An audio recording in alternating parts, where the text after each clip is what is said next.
Season 6 ဇလန်တွဲမှာပရိသတ်တွေလုံးဝမထင်မှတ်ထားတဲ့အပြောင်းလဲကတော့တစ်ချိန်ကနာမည်ကြီးပြီးထိတ်လန့်စရာကောင်းတဲ့ရှန့်ချီတယောက်အခုတော့တန်တူကြီးနဲ့အတွဲညီညီလက်တွဲတိုက်ခိုက်နေရပြီဆိုတာပါပဲသူတို့နှစ်ယောက်ပူးပေါင်းဖြစ်သွားရတဲ့အကြောင်းရင်းကလည်းဟန်ရှင်းရဲ့စီမံခန့်ခွဲမှုလက်ရပါပဲဟန်ရှင်းကရင်းပုကိုတက်နဲ့ရှေ့မျက်နှာစာကနေခုခံကာကွယ်ခိုင်းထားပြီးလုံကျူကိုကြတော့ကြားဖြတ်တိုက်ခိုက်ပြီးခြေမုံဖို့တာဝန်ပေးထားတယ်ချက်ချင်းဆိုသလိုပဲမမျော်လင့်ထားတဲ့ခြုံကိုတိုက်ခိုက်တော့တက်တစ်ခုကိုထပ်ပြီးစီစဉ်လိုက်ပြန်တယ်အဲ့ဒါကတော့ဝူခွန်ကိုအတွင်းလူအဖြစ်ဝန်လီရဲ့တက်နောက်ကျောဘက်ကိုစိတ်ဝင်သွားစေပြီးနေရာအနှံ့မှာမီးရှို့စေတာပါပဲ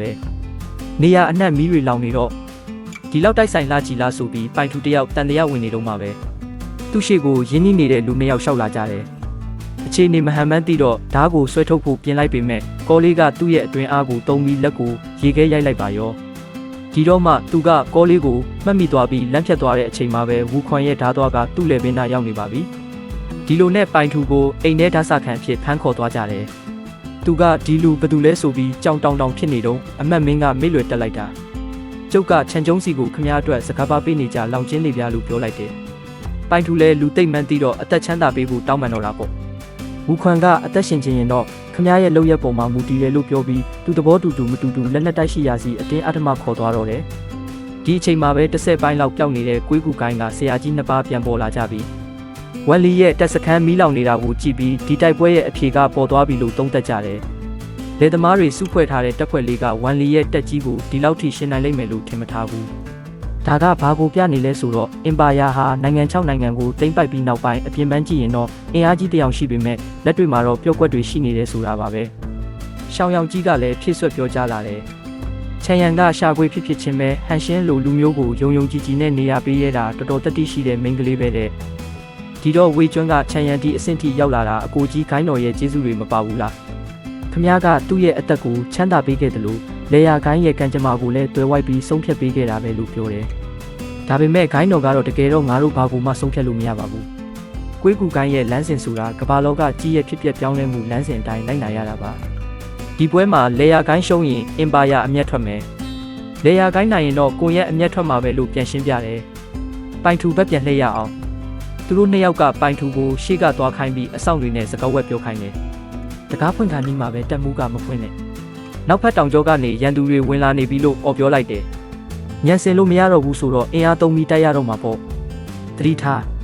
းလက်နက်တိုက်နာကိုရန်သူတွေကတ်လာပြီးဆိုပြီးဝမ်လီတပ်သားတွေကဒိုင်းကာတွေနဲ့ဝိုင်းလိုက်ကြတယ်ရန်သူကအရန်များတော့ရှန့်ချီတို့၄ယောက်ဝိုင်းပတ်ပိတ်ဆိုခံလိုက်ရတယ်ဒါနဲ့၄ယောက်ပေါင်းပြီးကွန်ဘိုတိုက်ကွက်ထုတ်သုံးလိုက်ကြတယ်ကောလေးကအရင်ဆုံးကြီးမြစ်အေးတက်ကိုတုံးပြီးမြေပြင်ကိုရေခဲဖြစ်အောင်လုပ်လိုက်တယ်ချက်ချင်းပဲရှန့်ချီကကျွေးချွေသားကြီးနဲ့ထိုးဆိုင်လိုက်တယ်ပြီးတော့တန်တူကြီးကကျွေးချွေသားကြီးကိုထုချလိုက်တော့ရေခဲတွေကွဲထွက်ကုန်ရောနောက်ဆုံးမှာဝူခွန်ကအဲ့ဒီရေခဲစားတွေကိုဓာတ်နဲ့အပိုင်းပိုင်းခုတ်ပိုင်းပြီးလွှင့်စင်သွားစေလိုက်တာပတ်လေကရန်သူတွေအကုန်ထိခိုက်ကုန်ကြတာပေါ့ဒီကွန်ဘိုတိုက်ကွက်တစ်ချက်ထဲနဲ့တင်ချင်းချောက်မှုတွေကိုရှင်းလင်းပစ်လိုက်နိုင်တယ်ပြီးတော့ပိုင်ထူကိုပြန်မေးတယ်လက်နက်တိုက်ထဲမှာလူဘယ်နှယောက်ရှိလဲ900လောက်ရှိပါတယ်ပိုင်ထူကိုအတုံးချလို့ပြီးထင်ပြီးဝူခွန်ကသူ့ကိုကောင်းကင်ပုံပို့ပေးတော့မလို့လှုပ်လိုက်ချိန်မှာပိုင်ထူကအသက်ပေးကြောက်ပြီးနေပါအောင်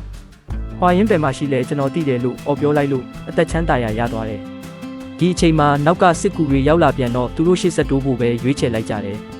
ဒါပေမဲ့ရှေ့မှာထူထဲတဲ့တန်တကားကြီးပိတ်နေတယ်ကောလေးကအတွင်အားကိုတုံးပြီးရင်းမြစ်အေးတက်နဲ့တကားကိုခဲလိုက်တယ်အခုပဲလို့အော်လိုက်တာနဲ့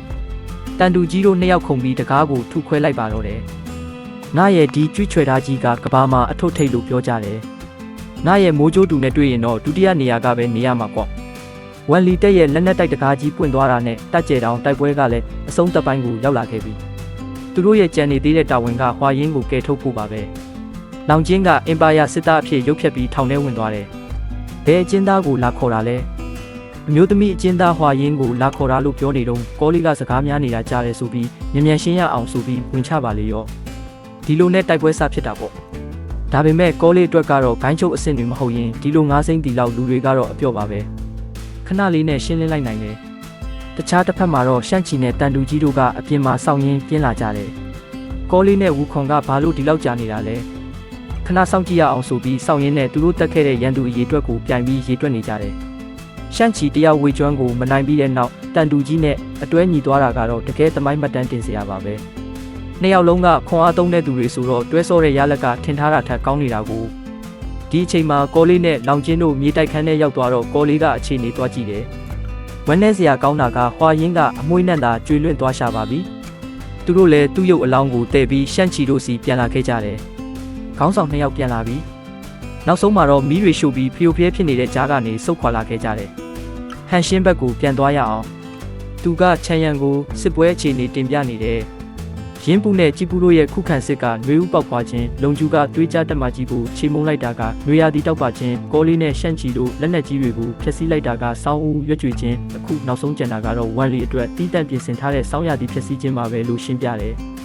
ဒီအချိန်မှာဝန်လီကတက်ကိုအမြန်ချီတက်နေတယ်လမ်းခုလက်မှာကျူးကစောင့်ကြိုနေလေရဲ့ဖိုချုပ်ဒီလူကရှန်တုံခမ်းမရဲ့ခေါင်းဆောင်ကျူးပါဒုဖိုချုပ်ကခြုံကိုတိုက်ခိုက်မလားဆိုပြီးသတိထားနေပေမဲ့ကျူးကစိတ်မပူပါနဲ့ခြုံခိုတိုက်တာမဟုတ်ပါဘူးမိုးချုပ်ပြီးလမ်းကျော်နေမှာစိုးလို့မီးလာထုံပေးတာပါလို့ပြောတယ်စကားတော့မဆုံးသေးဘူးမြားတွေနဲ့ဝိုင်းပစ်လိုက်ကြတာစကားပေါက်ဖြစ်သွားရောဒါပေမဲ့ထူးဆန်းတာတွေစဖြစ်လာပြီအမောင်ထဲကမီးအိမ်ကင်ထားတဲ့ကျူးကတယောက်ကနေနှစ်ယောက်ကနေအများကြီးကွဲထွက်သွားတယ်ဘာဖြစ်တာလဲဖြစ်ကြဆက်ပြစ်ကြလို့အော်နေပေမဲ့မြားထိပြီးလဲကျသွားတဲ့ကျူးတွေကပြန်ထလာကြတယ်ဝန်လီတက်သားတွေခေါင်းစားကုန်ကြပြီဒုဗိုလ်ချုပ်ကခဏဆုပ်ဖို့အကြံပေးပေမဲ့ဝန်လီကဒီလောက်တိုင်းလောကမျက်လက်ပြကွက်လေးနဲ့ကြောက်နေရသလားဆိုပြီးတက်ကိုရှေ့ဆက်တိုးခိုင်းတယ်ဒီအချိန်မှာကျူးတွေအကုန်ပေါင်းစည်းပြီးမျက်နှာဖုံးကြီးတစ်ခုဖြစ်သွားတယ်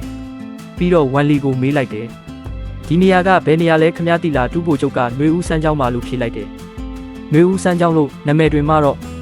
့ဘာလို့ရေမရှိရတာလဲလို့ကျူးကမေးလိုက်မှဝန်လီတယောက်အလုံးစုံကိုသဘောပေါက်သွားတယ်တက်ဆုပ်နောက်ဆုတ်ကြလို့អော်လိုက်ပေမဲ့နောက်ကျသွားပါပြီအဝေးကနေရေလုံးကြီးတွေလိမ့်ဆင်းလာပြီးဝန်လီရဲ့တက်ကြီးတစ်ခုလုံးရေလွှမ်းမိုးခြင်းခံလိုက်ရတော့တာပါပဲဒီတိုက်ပွဲမှာလေယာကိုင်းကအပြက်တက်အနိုင်ရသွားခဲ့ပြီဒီတစ်ခါတော့ဝန်လီဆိုတဲ့ကောင်ကောင်းကောင်းကြီးမှတ်သွားလောက်ပြီဟာမှတ်သွားယုံတင်ဘဲကမလဲဆိုပြီးကျူးကပြောတယ်မျိုးကြီးကဒီဟန်ရှင်းဆိုတဲ့ကောင်တော်တော်ဟုတ်ပါလားလို့ချီကျူးတော့ကျူးကဟုတ်တာတော့ဟုတ်တယ်ဒါပေမဲ့သူ့ရဲ့ရှေ့ဆက်မဲ့အခြေအနေကိုငါနည်းနည်းစိုးရိမ်မိတယ်လို့မှတ်ချက်ချတယ်ကျူးပြောသလိုပါပဲဟန်ရှင်းရဲ့စွမ်းဆောင်ရည်ကိုမြင်ပြီးချန်ရန်ကသဘောကျသွားတယ်ရှင်ကျမရဲ့လက်ရှမ်းကမ်းမကိုဦးစီးပြီးကျမရဲ့လက်ယုံအဖြစ်တာဝန်ယူပေးပါလို့ကန့်လန့်လိုက်တယ်ဟန်ရှင်းကချက်ချင်းလက်ခံမယ်ထင်ပေမဲ့ညှင်းပယ်လိုက်တယ်ကျွန်တော်ကလွတ်လွတ်လပ်လပ်နေရတာကြိုက်တယ်ပြီးတော့ဆရာကလည်းခီးများသွားဖို့မှာလိုက်တယ်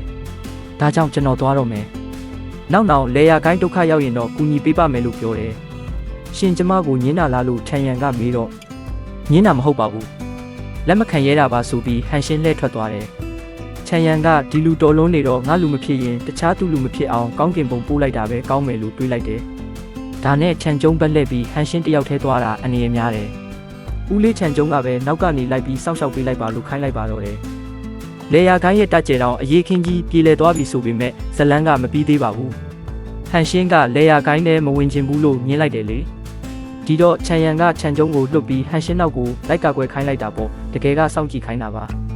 တစ်ချိန်တည်းမှာပဲကျန်းဟန်တယောက်တေမင်းတကားဝကနေတရွေ့ရွေ့နဲ့ပြန်လှည့်လာနိုင်ခဲ့တယ်ရှောင်းရောင်ကြီးကခမားကိုကယ်ခဲ့တာရှောင်းမို့ပါခမားတို့နှစ်ယောက်ကမိတ်ဆွေဟောင်းတွေများလာလို့မေးတယ်ဒီတော့ကျန်းဟန်ကရင်ကြီးနဲ့ပဲရှောင်းမုတ်ဆရာတခင်ဆိုတာလော်ကီနဲ့ကင်းကွာနေတဲ့အထွတ်ထိပ်ပညာရှင်ပါကျွန်တော်တို့လူကမောကြည့်ပြီးလေးစားရုံပဲတက်နိုင်တာပါဘလို့လို့ရင်းနှီးတဲ့ကံပါလာမှလဲပြလို့ပြန်ဖြေတယ်သူတို့နှစ်ယောက်စဉ်းစားမရဖြစ်နေတော့ရှောင်းမုတ်ကိုယ်တိုင်ရောက်ချလာပြီးရှင်ဒီကိုဘာလာလောက်တာလဲရှောင်းရောင်ကြီးရှင်အခုထွက်သွားလိုက်တော့လို့မောင်းထုတ်လိုက်တယ်ရှောင်းရောင်ကြီးကတော့ပြောစရာကိစ္စလေးရှိလို့ပါဆိုပြီးနေခဲ့တယ်ဒီအချိန်မှာပဲကွေးကူကိုင်းကနှစ်ယောက်သားရှောက်လာကြတယ်ဝေကျွမ်းကကျန်းဟန်ကိုတဲပဲပြောချလိုက်တယ်ခမားကမူလအတိုင်းဆိုကောင်းကင်ဘုံရောက်နေတင်ပြီးဒါပေမဲ့ခမားတည်သွားရင်တချို့ကိစ္စတွေကိုရင်ကျိတ်အေဂရေဘယ်တော့မှသိရတော့မှာမဟုတ်ဘူးတဲ့ကျန်းဟန်ကလည်းကျွန်တော်အရှင်မင်းကြီးစီရောက်အောင်ပြန်ပြီးအမှန်တိုင်းရှောက်တင်မှာပါလို့ပြန်ပြောတယ်ဝေကျွမ်းကခမားကိုကိုရက်ကမျက်စိတောက်ထောက်ကြည့်နေပြီးအရှင်မင်းကြီးစီအသက်ရှင်လျက်ပြန်ရောက်ပါစေလို့ပဲဆုတောင်းပေးပါတယ်လို့သတိပေးတယ်ကျန်းဟန်ခေါင်းရှုပ်သွားပြီးသူ့ရှိကဂိုင်းတော်ကိုအကြံဉာဏ်တောင်းတယ်ဂိုင်းတော်ဆရာကြီးကအရှင်မင်းကြီးရဲ့ဓာတ်တိုင်းဆရာဖြစ်ခဲ့ဘူးလားဆိုတော့ကျွန်တော်ကိုလမ်းညွှန်ပြသပေးပါဦးအရှင်မင်းကြီးကကောင်းကင်သားတော့ဓာတ်တလက်ကိုသုံးလုံးမယ်လို့တစ္ဆာဆိုခဲ့ဘူးတယ်တကယ်လို့များအဲ့ဒီဓာတ်ကအရှင်မင်းကြီးလက်ထဲရောက်နေပြီဆိုရင်အဲ့ဒီဓာတ်ဦးကဘသူစီကိုညှို့နေမလဲခင်ဗျာဒီအချိန်မှာဟန်ရှင်းကလည်းကျန်းဟန်စီရောက်လာပြီးလက်အုပ်ချီဂါရဝပြုလိုက်တယ်ဗိုလ်ချုပ်ကြီးဝန်လီကိုကယ်ပေးဖို့အကူအညီတောင်းချင်ပါတယ် ကျန်းဟန်ကနားမလဲစွာနဲ့ဘာလို့ကျွန်တော်ကကယ်ပေးရမှာလဲလို့မေးတယ်ဟန်ရှင်းကရှင်းပြတယ်တကယ်လို့ဝန်လီတာဒီမှာတည်သွားခဲ့ရင်ဧကရမင်းမြတ်ကလေယာကိုင်းကိုဘယ်တော့မှအလုပ်ပေးမှာမဟုတ်တော့လို့ပါသူတို့နှစ်ယောက်ခဏလောက်ဆွေးနွေးပြီးတော့ဟန်ရှင်းပြန်ထွက်သွားတယ်ပြန်ထွက်လာတော့ချန်ကျုံနဲ့ပတ်ပင်းတိုးပါလေရောချန်ကျုံခမ်းမသခင်ကကျွန်တော်ကိုတောက်လျှောက်အမှောင်ထဲကနေစောက်ရှောက်ပေးနေတာပဲကြည်ရတာမင်းကလေယာကိုင်းရဲ့အကာအကွယ်ကိုမလိုအပ်ဘူးထင်နေဆိုပြီးချန်ကျုံကခေါင်းစဉ်တက်ဆွဆွဲတော့တာပါပဲမင်းကလေယာကိုင်းကိုအတုံးချအရေးတက်ဖွဲ့ကိုကူညီပြီးကိုရက်ကိုတိုက်ခိုက်ပေးလိုက်တာကို့အနာဂတ်ကောင်းစားဖို့အတွက်မဟုတ်လားဟန်ရှင်းကအင်ပါယာရဲ့အထီးအခိုက်အကျအဆုံးကလေယာကိုင်းထက်ပိုများနေတာလေဒါမျိုးကအနာဂတ်ကောင်းဖို့အတွက်နီးလန်းမမဟုတ်တာလို့ပြန်ဖြေတယ်ဒီတော့ချန်ကျုံဒေါသထွက်ပြီးဆဲရီတော့တာပေါ့မင်းကရဲ့ကုန်းကုန်းခမ်းမှာရှိတုံးကလေးကတစ္ဆာဖောက်ပြီးအပြင်လူနဲ့ပေါင်းစားခဲ့တဲ့ကောင်မြတ်မြတ်တတပြောရရင်ငါတို့ချင်းအတူတူပါပဲကွာဒီစကားကချန်ကျုံရဲ့ဒေါသကိုစွတ်ပေးလိုက်တယ်လို့ဖြစ်သွားတယ်ငါကကွန်ရက်လူမင်းကအရေးတက်ဖွဲ့လူကြားတာတော့မင်းကသူများချီကြားအောက်ဝင်ခဲ့ဘူးလေဆိုအဲ့ဒီတုန်းကမင်းကအဲ့ဒီလူကိုအသက်ချမ်းသာပေးခဲ့တယ်ဆိုတော့အခုရောငါ့ကိုအသက်ချမ်းသာပေးဦးမလားလို့မေးတယ်ဟန်ရှင်းကပြက်ပြက်တသားပဲခမ ्या ကိုအသက်ချမ်းသာမပေးဘူးကျွန်တော်ဆုံးဖြတ်လိုက်ပြီဒါနဲ့ပဲချန်ကျုံတယောက်စက်သိန်းသွားရှာတယ်လေယာကိုင်းအတွက်တော့ကိုရဲ့နှောက်ယှက်မှုတစ်ခုကိုရှင်းထုတ်လိုက်နိုင်တာပေါ့တစ်ဆက်တည်းမှာပဲရှန့်ချီနဲ့ဝူခွန်တို့ကချန်ရန်စီရောက်လာပြီးဂတိအတိုင်းတောင်းဆိုကြတယ်အရင်တုန်းကနင်ပြောတော့ချန်ကွန်ဘယ်မှာရှိလဲပြောပြမယ်ဆိုအခုစစ်ပွဲလဲပြီးပြီဆိုတော့ဂတိတီဖို့အချိန်တန်ပြီဦးလေးရှန့်ချီဒါပေါ့ရှင်ပြီးတော့သူတို့၃ယောက်6လမ်းသွားပညာရှိဂူတင်ချိုင်းစီရောက်သွားကြတယ်ချန်ရန်ကဒီနေရာမှာအကြီးအကဲတွေရဲ့အတိမတ်ပြုမှုကိုရယူရမှာလေအဲ့ဒီတုန်းကလေယာကိုင်းအခြေအနေအရန်တင်းမာနေလို့အားလုံးကမဲခွဲဆုံးဖြတ်ပြီးကျမကိုရန်အေဂရီရဲ့အမိန့်အရာရှာဖွေဖြစ်တင်မြောက်ခဲ့ကြတာပါအခုအကြက်တဲတွေပြည်လဲသွားပြီးကြံတဲ့ခမ်းမ9ခုကလည်းကျမကိုထောက်ခံကြပါတယ်ရှန့်ချီခမ်းမတခင်တယောက်ပဲတန်တရားရှိနေတာပါကျမအနေနဲ့သူတို့ကိုရှင်းပြဖို့တာဝန်ရှိပါတယ်ဒါကြောင့်အကြီးအကဲ6ယောက်လုံးတက်တဲ့အဖြစ်ရှိနေပေးကြပါချန်ရန်ရှင်းပြခြင်းတဲ့အရာကတော့မိချိုကြောက်တုံးပါပဲအစောပိုင်းတုန်းကရှန်တော်မိတ်တော်ပေါ်လာတော့ကဒီကြောက်တုံးရတဲ့သူရှာဖွေဖြစ်ရမယ်လို့ဆိုထားခဲ့တာကိုဝူခွန်ကကြောက်တုံးကိုတေချာကြည့်လိုက်တော့ဖူဆူးနှမ်းတက်မီပထမကရနက်ရွာဆန်ပြီးတိုင်းပြည်ပြိုပွဲမီဆိုတဲ့စာလုံးတွေကိုတွေ့လိုက်ရတယ်ဒီတော့မှလေယာကိုင်းဇလန်းရဲ့အပြေမှန်ပေါ်လာတော့တာပါပဲတစုံတစ်ယောက်ကဒီမိချိုကြောက်တုံးကိုအတုံးချပြီးဖူဆူးအာနာသိမ့်မဲ့ပုံစံမျိုးလှုပ်ကြံသတင်းလွှင့်ခဲ့တာဖူဆူးကချန်ပိန်မင်းသားရဲ့ဆွေမျိုးတော်ဆက်နေတော့ရင်ကျိတ်တန်တရားဝင်တာမဆန်းပါဘူးပြီးတော့ရှန်တော်အမိတ်တော်ကဒီကြောက်တုံးကိုလူခိုင်းလိုက်တော့လေယာကိုင်းနဲ့ဒီမိချိုကြောက်တုံးကိုတပါးတည်းဆွဲချီလိုက်တယ်လို့ဖြစ်သွားတာပေါ့ဒီနေ့ရဲ့အပိုင်းလေးကတော့ဒီနေရာလေးမှာပဲရပ်ပါမယ်ဗျကြည့်ရှုအားပေးတဲ့အတွက်ကျေးဇူးအများကြီးတင်ပါတယ်ခင်ဗျာနောက်တစ်ပိုင်းဇလန်းအတွက်လည်းဆက်လက်မျှော်လင့်ပေးကြပါဦးနော် like ပြီး subscribe လုပ်ပေးဖို့လည်းမမေ့သွားကြပါနဲ့နော်